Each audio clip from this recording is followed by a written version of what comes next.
नमस्कार, मैं सबा खान। आप देख रहे हैं हेडलाइंस। बुंदेलखंड मृतक छात्रा के घर पहुंचा समाजवादी पार्टी प्रतिनिधि मंडल। जिलाधिकारी को ज्ञापन देकर छात्रा के परिजनों को आर्थिक सहायता की मांग की।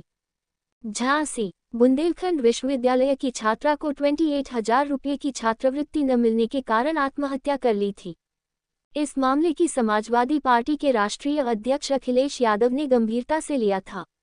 राष्ट्रीय अध्यक्ष के निर्देशन पर समाजवादी पार्टी का एक प्रतिनिधि मंडल बुधवार को मृतक छात्रा के घर पहुंचा और घटना पर परिजनों से विस्तृत जानकारी ली। तत्पश्चात जिलाधिकारी को ज्ञापन देकर छात्रा के परिजनों को आर्थिक सहायता की मांग की। प्रतिनिधि मंडल ने बताया कि छात्रवृत्ति न मिलने पर छात्रा ने आत्महत्या की है। ये सरकार की संवेदनहीनता है। सिस्टम में खराबी है, जिसके चलते छात्रा को आत्महत्या जैसा कदम उठाया। समाजवादी पार्टी प्रतिनिधि मंडल ने सर्किट हाउस में पत्रकारों से वार्ता करते हुए बताया कि थाना बड़ागांव के बराठा गांव निवासी संजना कुशवाहा पुत्री कालका प्रसाद बुंदेलखंड विश्वविद्यालय से खेल कोटे से स्नातक कर रही थी। वह एनसीसी कैडेट भी थी। पिता खेती किसानी करते हैं, लेकिन अधिक संपत्ति व आय न होने परिवार परेशान था। मृतक छात्रा संजना ने आगे की पढ़ाई जारी रखने को छात्रवृत्ति के लिए आवेदन किया था, लेकिन उसे छात्रवृत्ति नहीं मिली। इससे वह परेशान थी। प्रतिनिधि मंडल ने कहा कि छात्रा होनहार और प्रतिभाशाली थी। कई प्रतियोगिताओं में उसने बहुत मेडल जीते हैं। भाला फेंक प्रतियोगिता में भी वह 38 मीटर लंबा भाला फेंकती थी, जिसकी मौत से प्रदेश के छात्र छात्राओं में रोष है। समाजवादी पार्टी के प्रतिनिधि मंडल ने गहरा शोक व्यक्त करते हुए इस घटना को सरकार की संवेदनहीनता बताया। उन्होंने पूरे प्रकरण की निष्पक्ष जांच कर दोषियों पर कार्यवाही की मांग की है। पूर्व मंत्री श्रीराम पाल, पूर्व विधायक शिवराम कुशवाहा, पूर्व विधायक दीप नारायण सिंह यादव, जिला अध्यक्ष ब्रजेंद्र सिंह यादव, विधायक अनिल प्रधान पटेल, इन विनीत कुशवाहा, पूर्व विधायक सतीश जतारिया, सीताराम कुशवाहा, महानगर अध्यक्ष तनवीर आलम, असफान सिद्दीकी, उमा शंकर यादव, संजय पाल, विजय कुशवाहा, जितेंद्र पाल, विजय झांसिया, मोहर सिंह राठौर, संजीव कुशवाहा, संदीप वर्मा, शकील खान, अन्य मकरानी, गौरव यादव, जगमोहन सेमरी, प्रज्वल यादव, मीरा रायकवार, फारूक शेख, अमित कुशवाहा, सैयद अली, प्रदीप कुशवाहा, राहुल मिश्रा, अयान अली, नीरज यादव, आरिफ खान, नवीन यादव, जाहिद मंसूरी सहित पार्टी के स्थानीय नेता मौजूद रहे।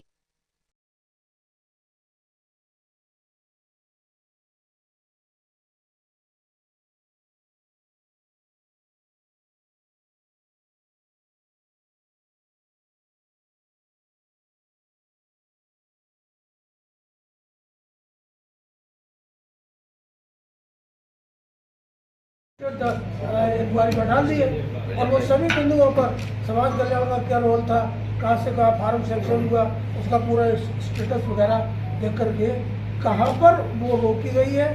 बार बार ये कहा गया कि तुम्हारा आधार उससे लिंक नहीं होता है या कोई बात है। तो ये चीज़ें जब बार बार कोई छात्र जा रहा है तो उसका निदान होना चाहिए था। ऐसे लापरवाह कर्मचारी, चाहे बैंक के हो, समाज कल्याण के हो, इवन किसी विभाग के, अगर बार बार किसी को धुतकारा जाएगा तो उसके सामने और क्या रास्ता है। लगभग 7 दिन हो गए हैं, अभी जिम्मेदारी तय नहीं हो पाई है कि किसकी लापरवाही है। इस पे बात नहीं हुई है आप लोगों की? इसके लिए हम लोग देखिए, यहाँ स्थानीय प्रशासन नहीं कुछ कर रहा। हमारा पार्टी का माननीय राष्ट्रीय अध्यक्ष जी ने प्रतिनिधिमंडल भेजा, हम लोग आए हुए हैं। हम लोगों को खबर भेजेंगे, रिपोर्ट जाएगी, पार्लियामेंट भी चल रही है, इसके बाद में विधानसभा भी का सत्र भी चलेगा।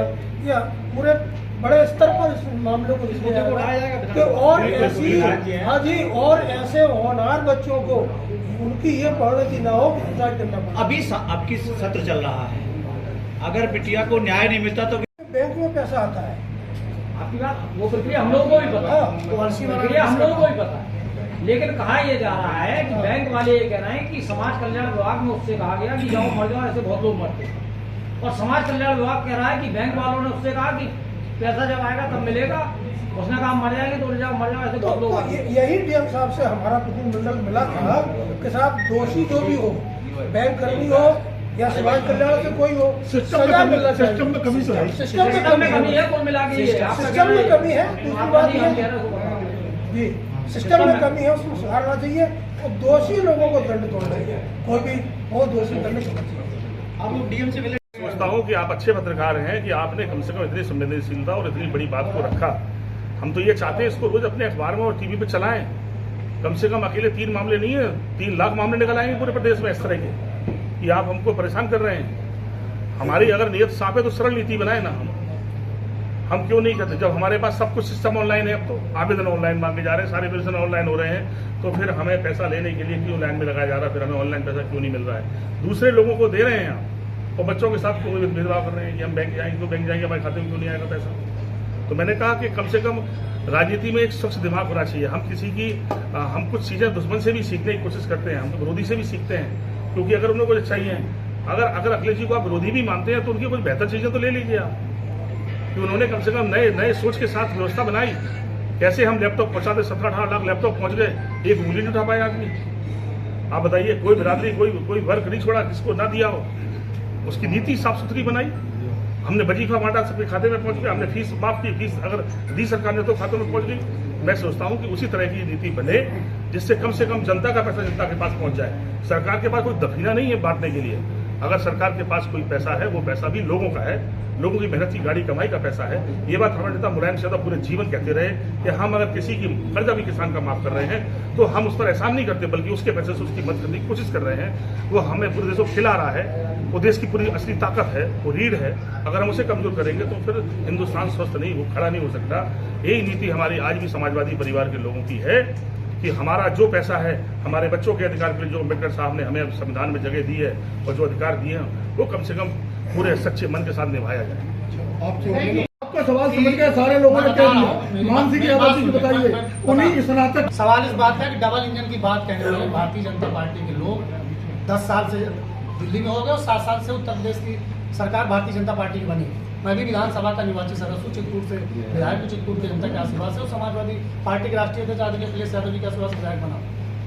2.5 साल से ऊपर समय बीतने जा रहा है और लगातार जब विधानसभा में या विधान परिषद में जब समाजवादी पार्टी के लोगों द्वारा किसानों से लेकर, खलिहान से लेकर, बच्चों के भविष्य से लेकर, पेंशन से लेकर, छात्रवृत्ति से लेकर तमाम सारे जब मुद्दों को रखने का काम किया जाता है तो भारतीय जनता पार्टी के या मंत्री हो, आपने कई बार मेरे भी डिबेट देखे होंगे कि जब भी आप जनता से जुड़ी बातों को या छात्र हितों की बात को उठाने की बात करते हैं, आपने कहा आदरणीय मान सिंह यादव जी के विषय में, तो आप पता कर लीजिए कि जब से एमएलसी बने उन्होंने किन किन विषयों को सदन में रखने का काम किया। सवाल इस बात का है कि जब सरकार की नीयत में खोट है और जितनी रिस्पॉन्सिबिलिटी सत्ता पक्ष की होती है उससे ज्यादा रिस्पॉन्सिबिलिटी विपक्ष की होती है। लेकिन सत्ता पक्ष का भी काम है कि अगर विपक्ष के लोग किसी विषय को रखना चाहते हैं, क्योंकि विपक्ष के लोगों की कोई दुश्मनी सत्ता पक्ष से नहीं है, उनकी भी रिस्पॉन्सिबिलिटी, और हम इस व्यवस्था को रिस्पॉन्सिबिलिटी समझते हैं कि जो सरकार की कमियां हैं, जो जनता के हितों की अनदेखी हो रही है, उन विषयों पर सवाल उठाना हमारा काम है। वो सवाल पर कितना सरकार आटिक है और किस तरह से उन सवालों को लेने का काम, उस व्यवस्था को लेने का काम करती है, सरकार पर डिपेंड करता है।